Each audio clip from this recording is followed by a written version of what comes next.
Assalamualaikum warahmatullahi wabarakatuh.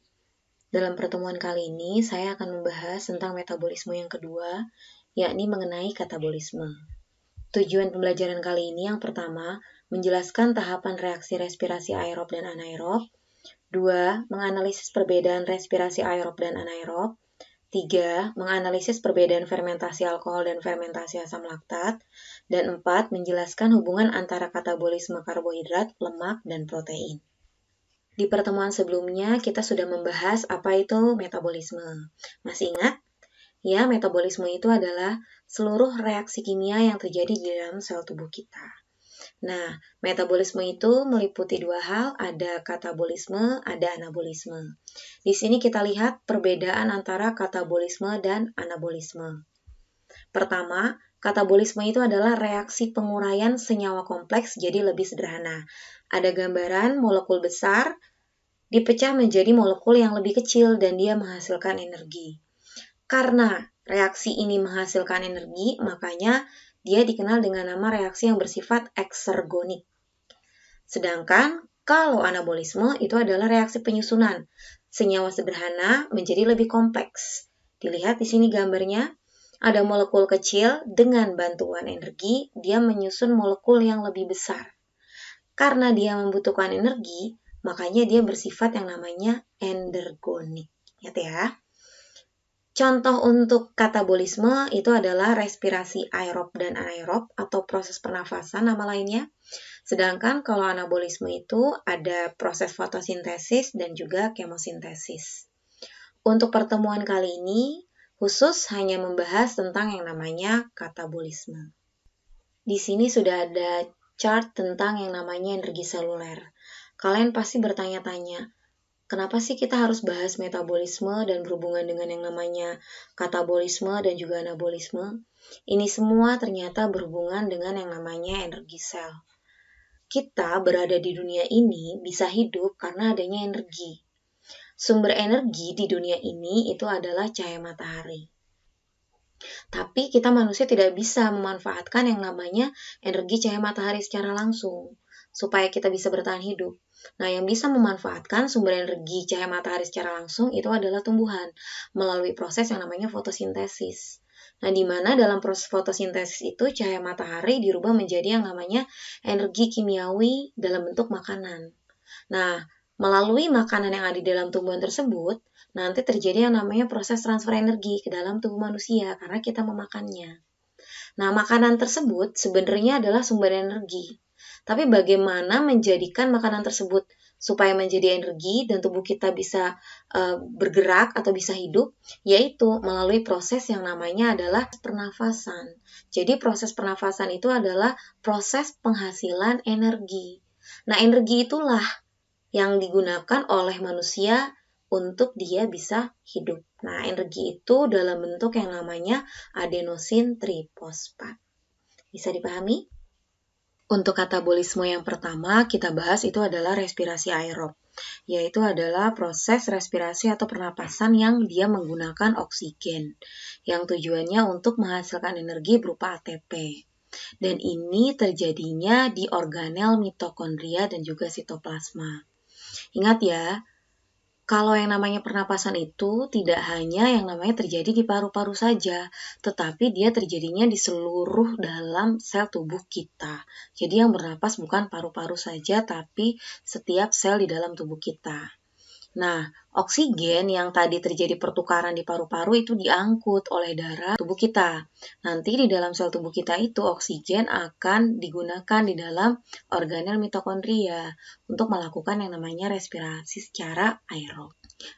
Reaksi respirasi aerob yaitu adalah C6H12O6 yaitu glukosa ditambah dengan yang namanya oksigen 6O2 menjadi 6CO2 atau karbon dioksida plus 6H2O air, dan juga ada 36 ATP atau energi. Nah, di sini ada gambar yang namanya mitokondria. Ini adalah organel yang pernah kita bahas waktu di kelas 11. Organel dia bentuknya ada lekukan-lekukan di bagian dalam, dia mirip seperti yang namanya hotdog. Di sini juga ada yang perlu diingat, karena nanti kita akan bahas banyak istilah-istilah Ada ATP itu adenosin trifosfat, dia sumber energi yang dia itu bisa dipecah menjadi ADP plus P, dan juga bisa disusun dari ADP plus P menjadi yang namanya ATP. Nah, ATP ini sumber energi kehidupan buat tubuh kita. Di sini juga ada NADH. Nanti NADH ini juga dia menyimpan yang namanya energi. Apabila dia dipecah menjadi NAD plus H+, itu nanti bisa juga menghasilkan yang namanya energi berupa ATP. Begitu juga dengan FADH2 yang dipecah menjadi FAD plus H+. Di sini ada keterangan nama-namanya ya. Silahkan nanti dibaca dan juga dipahami. Selanjutnya, tahapan dan tempat terjadinya respirasi aerob. Tahapannya ada 4. Yang pertama, glikolisis terjadi di sitoplasma atau sitosol. Kedua, dekarboksilasi oksidatif atau disingkat DO di matriks mitokondria. 3, siklus Krebs di matriks mitokondria juga. Dan terakhir, transfer elektron terjadi di kristal mitokondria. Bisa dilihat di sini di gambar, ini adalah sel, kemudian di sini ada organel mitokondria. Nah, proses yang namanya respirasi, yaitu memecah makanan dengan menggunakan oksigen, itu terjadi di dalam sel tubuh kita. Dan respirasi aerob itu dimulai dari yang namanya sitosol, itu adalah sitoplasma, kemudian nanti akan lanjut ke mitokondria. Di sini tahapan pertama, glikolisis yang terjadi di sitoplasma. Kemudian kedua, tahapan selanjutnya, DO di dalam matriks, yaitu adalah cairan di dalam mitokondria yang terdapat di antara dua membran. Kemudian di sini yang ketiga, yaitu adalah tahapan siklus Krebs terjadi di matriks bagian dalam atau cairan dalam dari mitokondria. Dan terakhir, tahapan keempat, transfer elektron terjadinya di krista mitokondria. Krista itu adalah lekukan ke dalam dari membran dalam mitokondria. Itu adalah tahapan dan tempat terjadinya respirasi aerob. Tahapan pertama dari respirasi aerob itu adalah glikolisis atau nama lainnya adalah fosforilasi tingkat substrat. Nah, proses ini terjadi di dalam sitosol atau sitoplasma tanpa menggunakan oksigen. Tahapannya ada 10. Yang pertama, glukosa berubah menjadi glukosa 6-fosfat karena membutuhkan energi dari pemecahan ATP menjadi ADP. Kemudian, glukosa 6-fosfat berubah menjadi fruktosa 6-fosfat. Fruktosa 6-fosfat berubah lagi menjadi fruktosa 1,6 bifosfat. Dan ini juga membutuhkan yang namanya energi. Jadi, pada saat proses pernapasan, tubuh kita itu tidak langsung menghasilkan energi, tapi kita juga membutuhkan energi. Karena tahapan awal-awal ini kita memakai energi atau membutuhkan energi, makanya dalam reaksi ini dia bersifat yang namanya endergonik. Baru tahapan selanjutnya, fruktosa 1,6 bifosfat itu akan dipecah menjadi 2, yaitu adalah fosfogliseraldehid. Nah, atau dikenal juga dengan nama yang namanya PGHL. Yang awalnya fruktosa 1,6 bifosfat itu 6 atom karbon, sekarang dia menjadi 3 atom karbon. Nah, makanya nanti di sini dihasilkan ada 2 fosfogliseraldehid atau 2 PGHL. Kemudian, langsung saja ya, di sini saya buat jadi 2. 2 PGL ini nanti akan berubah menjadi 1,3 bifosfogliserat atau disingkat dengan 1,3 BPGA. Nah, tahapan ini dia menghasilkan yang namanya NADH. Ini adalah simpanan buat yang nanti akan dikonversi menjadi yang namanya ATP pada tahapan terakhir. Nah, kemudian 1,3 BPGA itu nanti akan berubah menjadi 3 PGA dan dirubah lagi menjadi yang namanya 2 PGA, berubah lagi menjadi 2 fosfoenol pirufat, dan terakhir menjadi 2 asam pirufat. Langsung depannya saya kasih 2 karena di sini ada 2 cabang. Nah, tahapan-tahapan ini bagian bawah dia menghasilkan yang namanya energi atau ATP. Nah, karena dia menghasilkan energi, makanya tahapan ini dia bersifat yang namanya eksergonik. Nah, sekarang bisa kita simpulkan apa saja yang bisa dihasilkan dari glikolisis, yaitu ada 2 NADH yang dihasilkan di bagian ini, ada 2 ATP, Nah, 2 ATP itu dihasilkan dari yang mana saja? Kita lihat, di awal kita membutuhkan 2 ATP, tapi di bawah kita menghasilkan 4 ATP. 2 ATP di sini, 2 ATP di sini. 4 dikurangi 2 di atas berarti ada 2 ATP, dan juga hasil akhirnya ada 2 asam pirufat. Nah, itu adalah glikolisis. Tahapan yang kedua yaitu adalah dekarboksilasi oksidatif atau disingkat menjadi DO. Tahapan ini terjadi di matriks mitokondria. Ini juga disebut reaksi antara glikolisis dan siklus Krebs. Nah, reaksi ini lebih simpel ya dibandingkan dengan glikolisis tadi.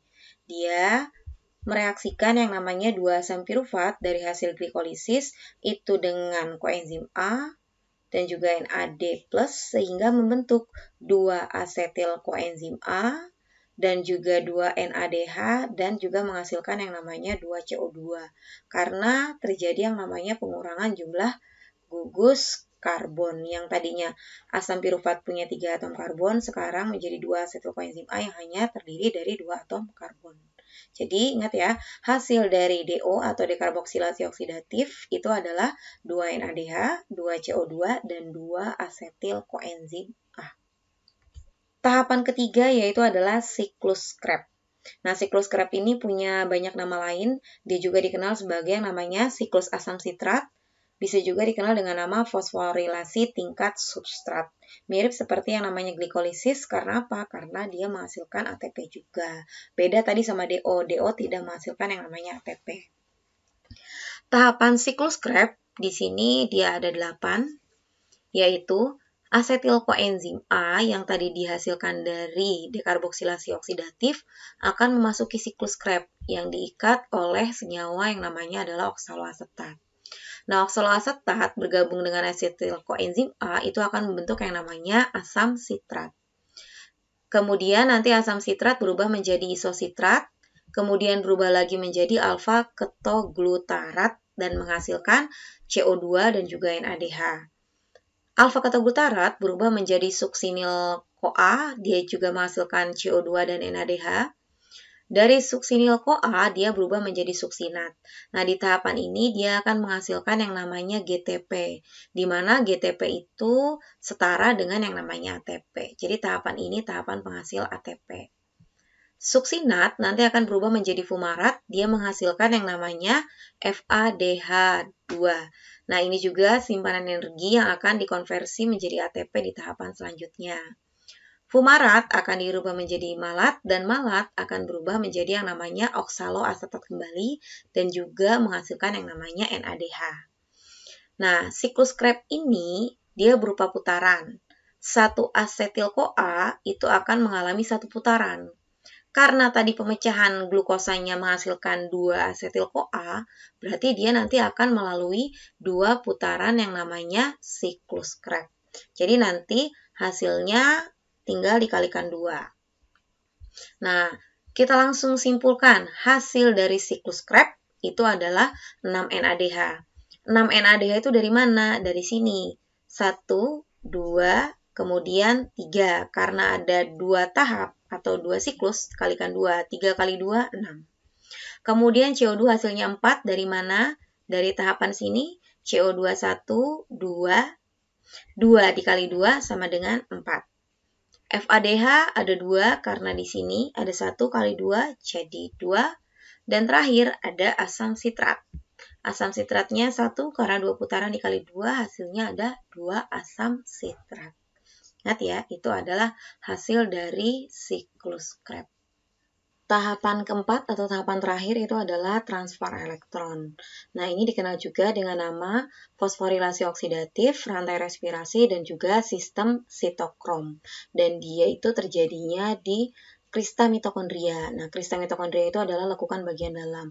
Bisa dilihat di sini, ini ada sel, ini organel mitokondria, dan ini adalah lekukan dalamnya, yaitu adalah krista. Nah, disinilah tempat terjadinya yang namanya transfer elektron. Sebenarnya transfer elektron itu adalah tahapan untuk memanen ATP. Nah, sebenarnya kan tubuh kita itu butuhnya adalah ATP, tetapi dari proses respirasi pertama, kedua, dan juga ketiga, itu tidak semuanya dihasilkan ATP. Ada juga dihasilkan senyawa penyimpan ATP energi, yaitu ada NADH sama FADH2. Nah, disinilah tugas transfer elektron untuk mengkonversi yang namanya NADH dan juga FADH2 menjadi ATP, sehingga bisa digunakan oleh sel tubuh kita. Nah, jadi NADH sama FADH2 dari 3 tahapan sebelumnya itu nanti dia akan memasuki tahapan transfer elektron. Di mana dalam tahapan transfer elektron tersebut, dia nanti akan melepaskan elektron. Jadi NADH sama FADH2 itu dia membawa elektron. Nah, elektron itu nanti akan dipindahkan dari satu protein ke protein lain. Ada protein ubiquinon, ada sitokrom. Nah, nanti elektron itu akan ditangkap sama akseptor elektron 1, kemudian nanti ditangkap lagi dengan akseptor elektron selanjutnya. Dan terakhir, pengikat atau penangkap elektron terakhir yaitu adalah oksigen. Dimana kalau misalnya elektron terakhir itu ditangkap, dia nanti akan bersenyawa dengan yang namanya ion hidrogen, nanti akan membentuk yang namanya air. Jadi nanti ingat ya, akseptor elektron terakhir dalam proses respirasi aerob, khususnya pada bagian transfer elektron itu adalah oksigen. Nanti dia akan menangkap elektron, berikatan juga dengan ion hidrogen, membentuk yang namanya air atau H2O. Ini ada tahapan yang lebih detail. Ini adalah proses transfer elektron yang terjadi di krista mitokondria. Di sini ada kompleks akseptor elektron 1, 2, 3, 4. Kemudian nanti ada protein ubiquinon, ada sistem sitokrom. Intinya NADH itu nanti pada saat dia pecah menjadi yang namanya NAD plus H plus itu nanti akan kehilangan elektron. Nah, elektron tersebut akan dipindahkan dari satu kompleks ke kompleks yang lainnya. Sedangkan ion hidrogen dia akan menuju ke luar atau matriks bagian antara membran luar dengan membran dalam. Nah, di sini elektron itu akan berpindah dari satu protein ke protein yang lain. Hingga akhirnya elektron tersebut akan ditangkap sama akseptor elektron terakhir, yaitu adalah oksigen. Nah, bagaimana cara yang namanya NADH sama FADH2 itu bisa dikonversi menjadi yang namanya ATP. Nah, pembentukan ATP sendiri itu membutuhkan yang namanya enzim ATP sintetase yang berasal dari perbedaan konsentrasi ion hidrogen atau ion H+. Di mana tadi ion H+ sudah keluar dari yang namanya matriks bagian dalam ke matriks luar. Nah, nanti ion hidrogen itu akan dipompa dengan bantuan yang namanya enzim ATP sintetase ke bagian dalam. Nah, pada saat dia dipompa ke bagian dalam akan dipanenlah yang namanya ATP. Nah, di mana setiap satu NADH itu akan memanen 3 ATP, sedangkan satu FADH2 dia akan memanen yang namanya 2 ATP. Kemudian kita total tuh dari NADH yang sebelumnya, dari glikolisis, dari DO, dan yang namanya siklus Krebs. NADH yang dihasilkan itu sebanyak 10 NADH. Nah, 10 NADH itu nanti akan menghasilkan 30 ATP karena 1 NADH setara dengan 3 ATP. Sedangkan FADH2 itu dihasilkan dari tahap siklus Krebs hanya 2, sehingga dia 2 dikali 2 menghasilkan 4 ATP. Jadi, dari proses transfer elektron itu akan menghasilkan 34 ATP. Dan jangan lupa juga dihasilkan yang namanya H2O dari proses penangkapan yang namanya ion hidrogen, kemudian penangkapan juga elektron oleh yang namanya oksigen, membentuk yang namanya uap air. Nanti akan membentuk 6 H2O. Jadi ingat ya, hasil dari transfer elektron itu menghasilkan ATP terbesar, yaitu 34 ATP, dan juga menghasilkan uap air sebanyak 6 molekul. Nah, kesimpulan yang bisa kita ambil dari respirasi aerob ini yaitu proses yang namanya pemecahan glukosa melalui tahapan glikolisis menghasilkan 2 ATP dan juga 2 NADH. Kemudian, Hasil dari glikolisis berupa asam pirufat memasuki tahapan kedua dekarboksilasi oksidatif menghasilkan yang namanya 2-NADH.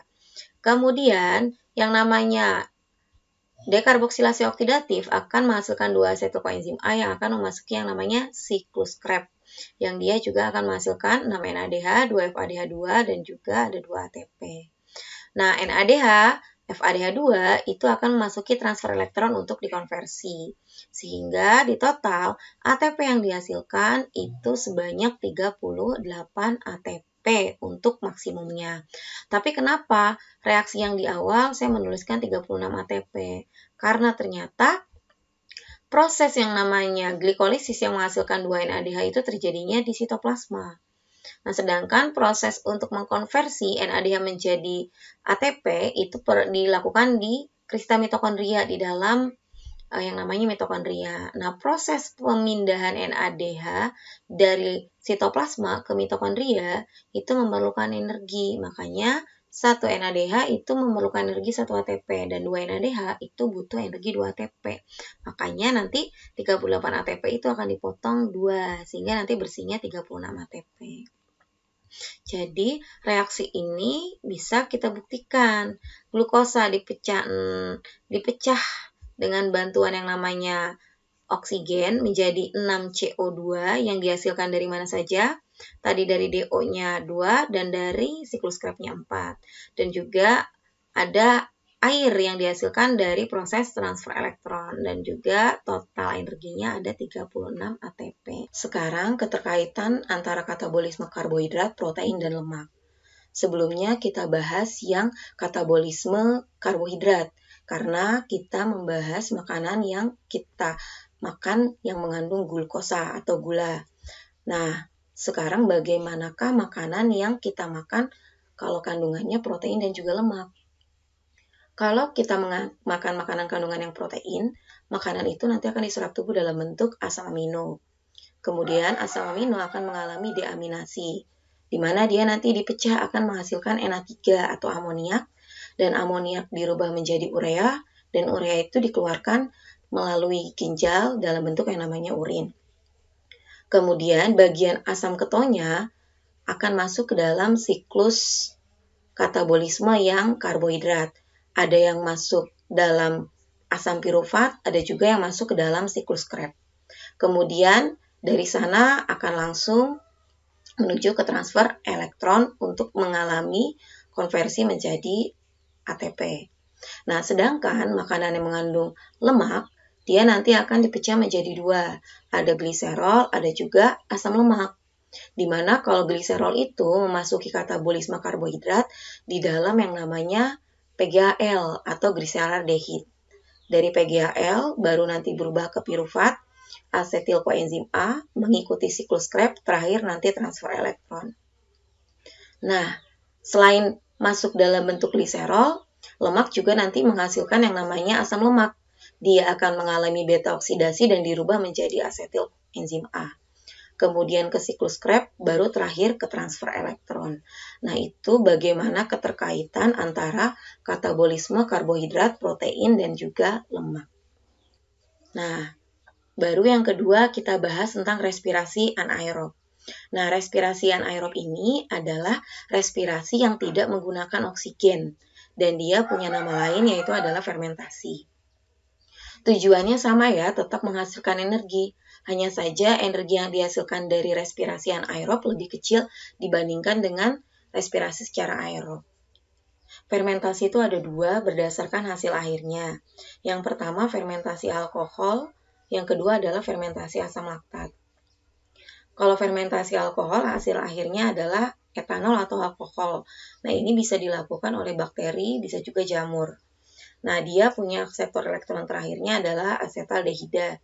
Sedangkan kalau respirasi aerob itu adalah oksigen ya. Nah, kalau fermentasi asam laktat, hasil akhirnya adalah asam laktat dan dia bisa dilakukan oleh sel otot tubuh kita, bisa juga bakteri. Dan dia akseptor elektron terakhirnya itu adalah asam pirufat. Proses fermentasi asam laktat itu dia tidak sepanjang untuk respirasi aerob, dia lebih singkat dan hanya melalui satu tahap yaitu adalah yang glikolisis saja. yaitu perubahan dari yang namanya glukosa melalui glikolisis menjadi 2 asam pirufat, 2 NADH, dan juga 2 TP. Nah, di sini untuk yang namanya 2 asam pirufat nanti akan dirubah kembali menjadi yang namanya 2 asam laktat. Jadi kalau kita simpulkan reaksinya C6H12O6 berubah menjadi 2 asam laktat plus 2 ATP. Dia menghasilkan itu saja. Nah, ini semua terjadi pada saat sel otot kita itu kekurangan oksigen waktu kita berolahraga. Nah, yang menyebabkan badan kita nanti agak pegal-pegal karena adanya hasil sampingan berupa asam laktat. Kemudian yang bisa melakukan proses fermentasi asam laktat itu juga bakteri, yaitu pada saat pembuatan keju dan juga yogurt. Kemudian yang kedua ada lagi yang namanya fermentasi alkohol. Nah, fermentasi alkohol itu dilakukan pada saat kita pengen membuat makanan seperti roti, tape, dan juga wine. Cuma nanti mereka menekankan kepada hasil akhir yang berbeda. Untuk reaksinya bisa kita lihat di sini, glukosa melalui proses glikolisis menghasilkan 2 pirufat dan juga 2 NADH dan 2 ATP. Kemudian nanti 2 pirufat akan dirubah menjadi 2 asetaldehid dan juga 2 CO2. 2 asetaldehid nanti akan dirubah menjadi 2 etanol menggunakan energi dari NADH menjadi NAD lagi.